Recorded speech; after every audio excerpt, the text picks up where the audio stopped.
చేతబడి ఏమన్నా చేసిరారా? ఏంది కాదు, మన మగజాతికి ఎవరన్నా చేతబడికి ఇట్లా చేసిరంటావా?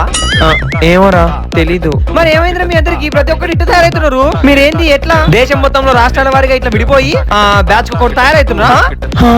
ఏంటి అలా మాట్లాడుతున్నావు నువ్వు? సర్లే ముందు బీరంతా తాగరా ఫస్ట్. లంగా తీసుకుని లంకేదమా ఏమనుకుంటున్నావు నువ్వు? ఇప్పుడు ఏంటి, నేను ఆ బీరంతా తాగి నేను డిచ్చే కింద పడిపోతే నువ్వు నన్ను లేపుకొని తీసుకుపోయి ఆ తర్వాత నాగార్జున అని అంటావా? రే ఎందుకు అలా నెగిటివ్ గా ఆలోచిస్తున్నావు? నువ్వు కూడా చీర కట్టుకొని గాజులు తొడుక్కొని మేకప్ వేసుకుంటున్నావుగా. రే అది వైఫ్ క్యారెక్టర్ రా. నేనుంటున్న ప్రదేశంలో నాకు వైఫ్ క్యారెక్టర్ చేయడానికి ఒక్క అమ్మాయి దొరక్క నన్ను నేనే త్యాగం చేస్తున్నారా. అయినా నేను లేడీ గడ్డ పేసినా కానీ ఏనాడు నా తమ్ముడికి మాత్రం లేడీ గడ్డ పెప్పలేదురే నేను. అది నా సంస్కారం. కానీ నువ్వు సీను హద్దు సీను, నువ్వు